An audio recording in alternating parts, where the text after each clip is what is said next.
Hey, welcome to Planet Earth. It's Friday. We made it through another week and we did so with no problems of any kind whatsoever. If there were any problems, hey, you've already conquered them and they're in the past. So time to move on to great and glorious new triumphs. Hey, what better way to start that march to victory than here with Planet Earth on the weekend? History, dinosaurs, and football just doesn't get any better. Hey, now, a few days ago, it was June the 6th, the anniversary of D-Day. I've always been a big fan of D-Day ever since I had to write a report on it way back in middle school. And every June 6th, I always watch Saving Private Ryan. That was made back in 1998, and you can see they got a head start on the whole texting thing with everything in lowercase letters. But hey, it's something I've always liked to watch, something I do every June the 6th. Speaking of D-Day, that's what we're doing today. Here it is, 1944. One of my students took this map, and you can see it wrote all over the stuff here. Said it really helped them out. As you can see, Germany is losing the war. They're not going to win, man. It's over. Losing or lost, it's up to you. It depends how pessimistic you are. There's only one guy who thinks they can win, and he's sitting in a bunker in Berlin, which doesn't, bring out a lot of confidence. Over there in the east, got a very angry Soviet Union. Germans are pinned down in Italy with their collapsed ally who's turned against them. Mussolini's going to get, hung upside down on a meat hook, so not going to be too great of an ending there in Italy. And there they are in the West with a whole bunch of U.S. and Allied soldiers in Britain. You know they are coming across that channel. It's coming. It's inevitable. There's nothing you can do to stop it. All you can do is hope to defeat it. And to be honest with you, defeating it isn't looking all that likely. First problem is, where are they going to land in the West? No idea. Look at all that coastline. Some people have thought maybe their allies would have Italy and invade the south of France. That makes sense. But all those men and material that's gathered up there in the UK, it's coming across that channel someday. And it's going to be a very bad day when they do if you're in the Wehrmacht. Now, for some reason, in his infinite wisdom, Der Fuhrer thought there was a possibility of the Allies landing in Norway. Not sure where he got that idea. So he wisely put 300,000 soldiers in Norway. Yeah, 20 divisions over there in Norway. Yeah, okay, now you want to know why they lost the war, right? Now, you're wondering where they're going to land. Every place possible from the tip of Denmark all the way down to the French-Spanish Atlantic border. That's a lot of ground to cover. You got to spread your soldiers out all over the place. And Germany's already spread out, man. Between Italy, Eastern Front. Now you're wondering about where, somewhere here in the West. Where will they land? Well, common sense, which generally isn't very common, says it's going to come at Calais, which is in the northeast part of France and just 20 miles away from the southeast tip of England over there. Dover and Calais. You could actually see Calais across from Dover on a clear day. That makes sense. Problem is, it makes too much sense because if they know that I know that they know that I know, you get into that sort of thing. So, you don't want to have them waiting for you on the beach. Not a really good idea. So you look it around, and it could be any number of places. Well, I figured out, I'm kind of surprised that they didn't figure out it was Normandy. There were a few people who guessed Normandy, and probably for the same reason I did. And, well, the reason I figured out it was Normandy, even when I was a wee little ugly kid in Pittsburgh, was that not because of, 21st century hindsight. It's because look where all the ports are and where all the soldiers and tanks and equipment are. Okay, there's a couple over there in Wales and, of course, over there in Felixstowe. But most of it's right there in the south of England. So it's a direct line shot across the way to Normandy. Makes perfect sense. Plus, the Allies have complete control of the sea. The U-boats can't get in to the English Channel, right? And most of the German Kriegsmarine, most of that's underwater. So there's no, they've got control of the water. They're going to just reach across, and they're going to slam right into northern France. And there's really nothing the Germans can do to stop them. Now, we have two commanders over here on the scene. Right, the guy in charge of the whole West is Gerd von Rundstedt. Now, he is of the idea that he's kind of an old school sort of general. He says, will defeat them in major battles on the plains of northern France. Okay, that's stupid because they've hit the beach and are moving in. Do you not think there are more waves of tanks and men and equipment coming across? Because the first wave is going to hit the beach and move inland. The second wave right behind them. By the time they engage that first wave on the plains of northern France, the second wave is right behind them. The third wave is already off the beach, and the fourth one's about to land. So even if you beat the first wave, you're going to get crushed by the second one.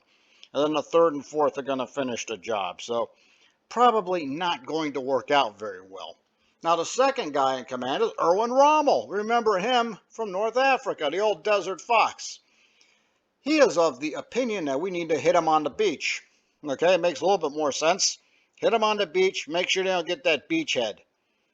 But, that's really not going to work either because if you don't drive them off the beach, you've got nothing left. And they're just going to go inland against nothing. Now, von Rundstedt and Erwin Rommel actually came up with a pretty decent plan. There are our two characters right there. The old guy there on the right is von Rundstedt. There's his buddy Erwin Rommel. They came up with a good plan considering there's no way to win. Probably thinking about next Steeler game, I guess what they're talking about. Hoping to avoid execution by an angry Hitler, maybe.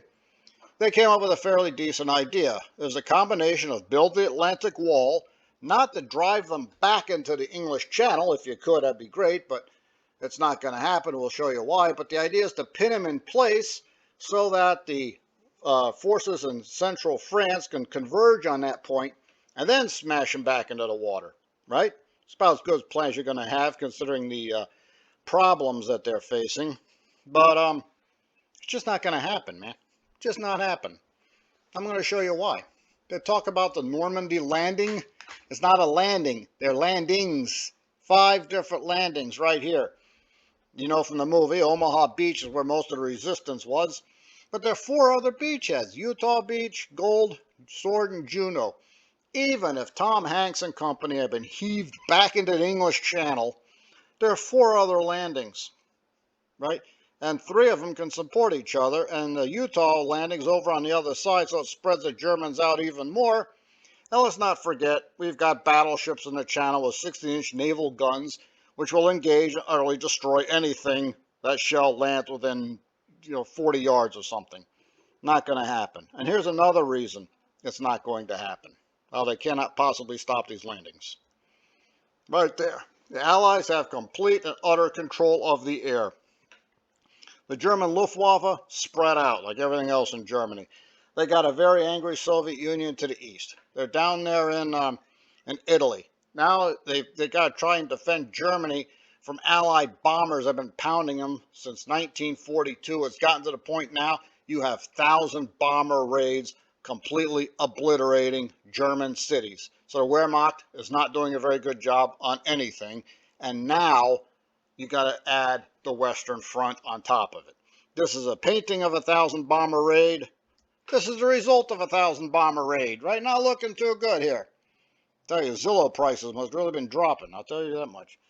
So any of your follow-on forces Ron Wunstedt is so happy about is going to be engaged and destroyed before they get anywhere near the beach Rommel is trying to hold. And then we have another complicating factor. Before those central, follow-on forces can be released, not by von Rundstedt, it's got to be by Adolf Hitler himself, and he was asleep on June the 6th, 1944, and people were afraid to wake him up. It gets even worse, too, because it turns out Rommel had the day off because his wife's birthday. Yeah, June the 6th. Really bad timing there. Ooh, that must have been a really awkward party. Important question. Was there cake? And what kind of cake? Just asking for a friend. That's all. That's all I want to know. So, in other words, this was inevitable. U.S. forces marching through Paris under the Arc de Triomphe. Got a picture of German ones, picture of American soldiers. Never see French soldiers on the Arc de Triomphe. I wonder what that's all about, huh? Moving on. Yes, even the hedgerow country only delayed the liberation of Paris. Wasn't going to stop it. Nice try, but no, it just wasn't happening there. Erwin and Gerd von Rundstedt, I'm just going to say, not going to look good for promotion time. I've often been accused of having a bias towards meat-eating dinosaurs, and they're probably true. I do like the meat eaters. They're really exciting, got sharp teeth, they move around really fast. So today I'm going to talk about plant eaters, and the greatest plant eater of all, Triceratops, right? 3 horns. This is a big guy, the pinnacle of ceratopsian evolution. 30 feet long, about 7 to 9 tons. Yes, this is the biggest and baddest plant eater you'll ever meet. How big? How bad? I told you how big. This is how bad. Goes toe to toe with T-Rex. Yes, we know this happened. How do we know this happened? Well, first of all, we found T-Rex teeth embedded in the skeleton of Triceratops. Tell you who won that battle. We've also found bits of the tips of Triceratops horns embedded in Tyrannosaurus Rex skeletons. Know who won that one? Along with scars, teeth, teeth marks and horn, stabbing along the ribs and stuff like this. These are 2 very tough animals. When these guys fought each other, man, this thing was going all the way. I mean, it was a, Rocky fight all the way to the end, round 15, both fights at the same time combined. Well, what I like about this picture? Who's that Triceratops in the foreground? You're just cheering people on? Now look at that. There's a third one back there. All right. Well, if you guys all got together, you could probably win this fight. But I guess they're more into single combat there. I don't know what that's all about. Now, we also have other direct evidence that Tyrannosaurus Rex and Triceratops fought each other. Remember how we talked about fighting dinosaurs? Now we got dueling dinosaurs. We have fairly intact remains of a Triceratops and what appears to be a juvenile Tyrannosaurus Rex. It's not that easy to see from there, but computer reconstruction, there it is. Juvenile T-Rex, Triceratops looks like an adult. Again, just like with fighting dinosaurs, how did they end up in this position? Not really sure. Some people hypothesize flood. That's certainly possible. They got caught in a flash flood. But they were there and they were fighting each other. Somebody's got to eat, somebody's got to win, somebody's got to lose. And in this case, it's kind of like watching the Cincinnati Bengals and Cleveland Browns. Everybody loses. How did this fight begin? We don't know. We do know it was a juvenile Tyrannosaurus, and a lot of people think as juveniles they hunted in packs, which is certainly possible, though if you look at that picture, you wonder why there's only one T-Rex there. What happened to the other ones? Did they dodge the flood? Not really sure. And that T-Rex, looks like an adult. So, the T-Rex, the Triceratops looks like an adult.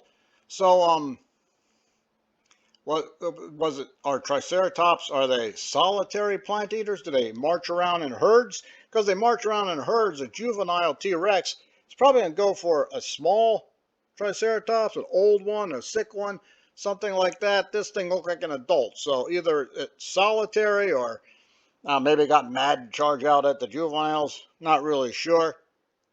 Here's another representation of what might have happened over here. You can see it's a juvenile T-Rex and a Triceratops, though it looks like kind of like a young Triceratops. But nonetheless, even a young Triceratops is bigger than a juvenile T-Rex, which tells you something about T-Rex.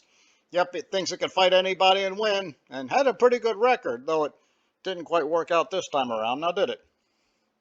Now, T-Rex versus Triceratops is a staple in dinosaur lore. And this is a painting from Charles Knight, I think 1920, somewhere like that. Here we are, the original T-Rex facing off against an adult, you can see, facing off against Triceratops. Wonder how this battle turned out. A lot of people always wonder who won most of the time. So it's kind of hard to say. You got those 3-foot horns over there can do a lot of damage, but T-Rex is pretty big and definitely a lot more agile. If you got behind that Triceratops somehow, game over. But you can't help but look at those horns, man. I mean, don't want to charge this thing head on. If I were calculating odds, I would say 75% there for the T-Rex. But I might even drop it down to 65 right there. It's kind of hard to say because let's face it, they found a lot of T-Rex skeletons, a lot of Triceratops skeletons around. Yeah, both species very successful. I am guessing, however, that Tyrannosaurus Rex will not attack Triceratops unless there was nothing else to eat. Try to go for the easy meal. And say what you will about Triceratops, don't look like you're going to win that one really easy. All right, so it's June. What does June mean? Hey, it's the start of the Canadian Football League season. Yeah, they play football in Canada. How about that? They've always had some pretty interesting logos. There it is from 1955, though the league started originally in 58. I'm not sure what that's about. Then they switched over to the central logo there in 1969. I like the 2003 one the best. You know, it's got the maple leaf and the football. It tells you exactly what it is. And then 2016, they went this minimalist kind of thing here. But you know, it's all interesting to watch. Canadian football is a lot like American football. We got some changes in the rules and everything, of course. We'll get to that in a second because everybody wants to know how many teams are in the CFL since there aren't that many cities in Canada. The answer, gentle listener, is 9. There we are. The one with the R, those are the Ottawa Red Blacks. Kind of a strange name. They didn't want to say lumberjack for some reason. That's why, you know, red and black, and they got looks like a saw. The horse over there, Calgary Stampeders. Look at that A, Toronto Argonauts. Yeah, that's not my team though. The Canadian branch of Mr. H's family is spread between Toronto and Regina, Saskatchewan. And Regina, Saskatchewan, that's how you say it. It's home of the Saskatchewan Roughriders. That's the green S over there. That's my Canadian team. That's the one I like to cheer for. I've always been a big fan of the Rough Riders. Been to a lot of their games. My cousin lives up there. I hang out with him a lot. The A with the vicious-looking bird over there at the Montreal Alouettes. I don't know what's with the bird. They've had it there since 1996. Nobody knows. It's Montreal. The whole place is just a mystery sometimes. Double E, yeah, it used to be the Edmonton Eskimos, but that was deemed as somewhat insensitive, so they went with the Eskimo Elks. I thought the term Eskimo was a compliment, testing it to hardiness and toughness, but they went with Edmonton Elks, and I'll be honest with you, I like Elks better. BC Lions, British Columbia Lions out there in Vancouver. The big W, Winnipeg Blue Bombers that are defending champions. What's that there at the end? That's not the Abercrombie and Fitch logo. No, that's the Hamilton Tiger Cats right there. And I've always liked the Hamilton Tiger Cats for a number of reasons. Black and gold, just like my Steelers. Right? It's a city with a large East European population. Made me feel at home when I was there. They even, instead of the incline they have here, over there they got this small mountain in the middle of the city. They call it, it's called the mountain. So you're up the mountain, down the mountain, depending which side of the city you're on. And yes, that is the team I played for briefly. Yep, I was there in their training camp. Made the one preseason game against Toronto. Well, you know, it was fun while it lasted. I got past 2 cuts, didn't get past the 3rd. But hey, I had a lot of fun. It was great. So I've always been a big fan of Canadian football. As nice as the Ticats were to me, I'm still a Saskatchewan Roughrider fan. Nothing personal, man, but that's just the way it is. I don't think they're too worried about it, to be honest. There we are, Canadian football field. That's right. Center is not the 50-yard line, it's the 55-yard line because it's a 110-yard field. It's also a little bit wider, 60 yards instead of 57 and a half here in the States. And there are 3 downs instead of 4. So that means you have a game where there's a lot more passing than most NFL games. And that's kind of strange considering the weather, but, you know, that's just how they decide to play. Plus, you have 12 men on the field instead of 11. So you got an extra guy to throw to, but you got an extra defender to worry about as well. And the guy standing right there at midfield is CFL Commissioner Randy Ambrose, which is hard to tell because they took the picture from 100 feet away. Not sure what that's all about, but hey, there it is. Some other things about CFL fields. Look at those end zones. Yeah, in America, end zones are 10 yards long, right? Or 10 yards wide, I should say. So it's the closer you get towards the end zone, it's harder to throw the ball because there's less space. In the CFL, there are 25-yard end zones. So yeah, you can actually throw the ball into the end zone with, you know, some not quite as much trepidation as you would here in the States. Another thing you're going to notice is that, hey, you have goalposts on the goal line. Yeah, they still do that there. They used to have it here in the States, and they changed it, I think, 1972. I'm not totally sure, a little bit before my time there. And that naturally leads to the question, do people run into the goalposts in Canada? That answer is yes, they do. That's why they got the padding there, so they don't knock themselves completely silly. Now let's take a look here at the USFL before we call this a day. They're in the North Division, man. Just it's not that impressive, but hey, the Stars are number 1 there. Philadelphia 4-4. They got the lead on that division. Right behind them is the Michigan Panthers at 3-5. We got New Jersey Generals. My Pittsburgh Maulers are just falling to the wayside there, man. Not looking too good. Meanwhile, the South Division, we got Birmingham Stallions there, 6-2, best record in the league, looking for a second championship. But it's not going to be an easy run for them. Because look what's behind them. Got the Memphis Showboats, New Orleans Breakers, and Houston Gamblers, all one right behind the other there, 5-3. The sad thing is, when two of these teams get to the playoffs, somebody is going to be disappointed. You guys have yourself a fantastic weekend. I will see you again next Friday. Don't get disappointed this weekend. Don't get yourself in any trouble either. That kind of comes under disappointment, right? So let's just try to avoid the whole thing. I will see you guys again next week. Have a great day. Don't forget to like and subscribe. Das vidanya.